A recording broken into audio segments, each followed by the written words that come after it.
Hello दोस्तों, मैं हूं Vishnu, welcome back in YouTube channel reaction zone.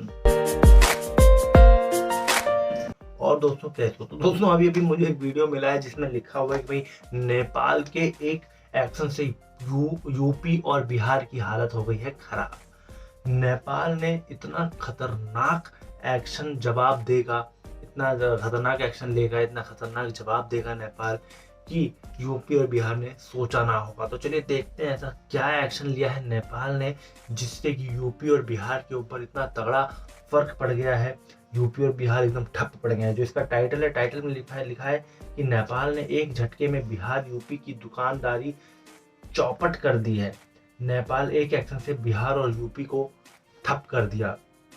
और ये जो वीडियो मैं वीडियो देख रहा हूँ इंडिया नेपाल एंड वर्ल्ड के यूट्यूब चैनल से। अभी एक दिन ही इसको हुआ है अपलोड हुए और इसके 23,000 व्यूज हो चुके हैं। तो मतलब कुछ खतरनाक ही खेल हुआ है। चलिए देखते हैं पूरा वीडियो। वीडियो के एंड में डिस्कशन करते हैं कि भाई क्या है पूरा मामला, क्या है पूरा माजरा। ओके, स्टार्ट करते हैं वीडियो को। 1 2 3 4।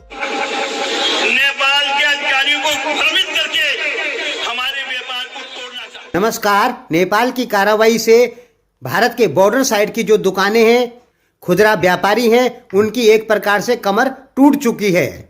कई सालों से वो लोग नेपालियों द्वारा खूब पैसे कमा रहे थे, लेकिन अचानक से नेपाल सरकार ने नियम बनाया कि 100 रुपए से ऊपर का सामान पे नेपाल का टैक्स लगेगा।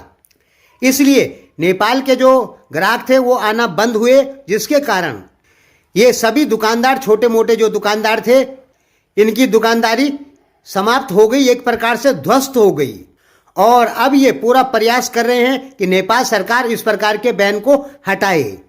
दोस्तों, यहां पर आपको एक चीज बहुत गहराई से समझनी पड़ेगी। जब प्रचंड और मोदी दिल्ली में मिले तो उसी समय इनका प्लान बना है कि हर एक वस्तु से नेपाल सरकार को भंसार लेना है, क्योंकि जब नेपाल सरकार भंसार लेगी तो भंसार कटाने के लिए जीएसटी बिल या कस्टम बिल जरूर चाहिए इंडिया का, यानी दोनों सरकारों को फायदे। ये सब इंडिया और नेपाल सरकार आपस में मिलकर ऐसा कर रहे हैं। दोस्तों, सही बात जानिए, गलत बिल्कुल मत जानिए, क्योंकि हो सकता है कि कुछ लोग आपको गलत बताएं कि ये नेपाल की कार्रवाई है। नहीं दोस्तों, ये मोदी और प्रचंड जब दिल्ली में मिले तब इन मुद्दों पर बात हुई और उसके बाद नेपाल ने ये नियम लगाया। इससे है क्या कि भारत सरकार को भी टैक्स बढ़ेगा और नेपाल सरकार का भी टैक्स बढ़ेगा। लेकिन दोस्तों, इसमें ध्यान रखिए, भारत के खुदरा व्यापारी जरूर ध्वस्त हो गए हैं, लेकिन भारत के जो बड़े होलसेलर हैं उनकी अब चांदी ही चांदी हो गई है।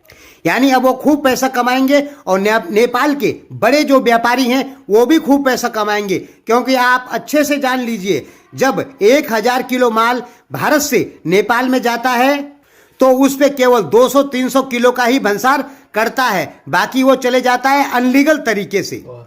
और ये टैक्स का पैसा खा जाते हैं बीच के लोग। वही हुआ तस्करी। यानी नेपाल सरकार को छोटी और बड़ी दोनों तस्करियों पर रोक लगानी होगी। अभी केवल छोटी तस्करी पर रोक लगी है, बड़ी तस्करी पर नहीं लगी है।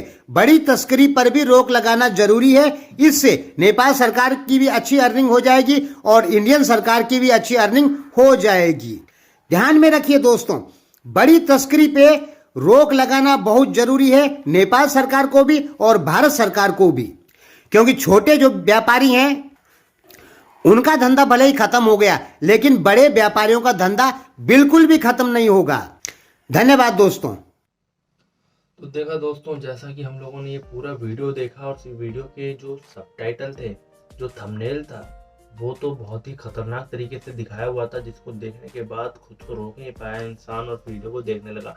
और वीडियो देखने के बाद हमें पता चलता है कि भाई साहब जो नेपाल और इंडिया के बीच में जो प्रॉब्लम आ रही है वो ये है कि अगर आप 100 रुपये से ज़्यादा स्पेंड करेंगे तो उस पर आपको नेपाल का टैक्स देना पड़ेगा। अगर आप इंडियन करेंसी को नेपाल में ले जाके यूज़ करते हैं, 100 रुपये से ज़्यादा अगर आप यूज़ कर लेते हैं तो उसके ऊपर टैक्स लगेगा। इससे जो वहाँ के छोटे मोटे जो व्यापारी थे, जो लीगल तरीके से कितना भी खर्चा कर रहे हैं, सामान वहाँ से खरीद के यहाँ बेचते थे, यहाँ से खरीद के वहाँ बेचते थे, फ़ायदा उठाते थे, किसी भी टैक्स नहीं होता था, तो उन लोगों का लॉस यहाँ पे पक्का हो गया जो 2 नंबरी काम करते थे। लेकिन जो लोग एकदम तरीके से चलते थे, लीगल तरीके से।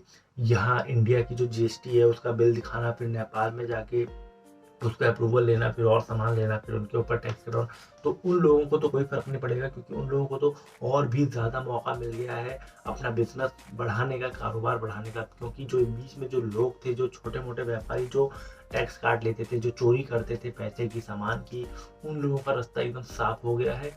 अब जो लीगल तरीके से काम करते हैं उनके पास काम और ज़्यादा आएगा, क्योंकि बीच के जो लोग उनका काम खा जाते थे वो अब हट गया है। अब डायरेक्ट उनके पास पूरा काम आएगा, पूरे अच्छे तरीके से, एकदम लीगल तरीके से नेपाल और इंडिया के जो व्यापारी हैं वो डील कर सकते हैं और अपने कारोबार को आगे बढ़ा सकते हैं। बिल्कुल ऐसे ऐसे डिसीजन और लेने चाहिए, और दोनों देशों के बीच जो संबंध है और गहरे होने चाहिए।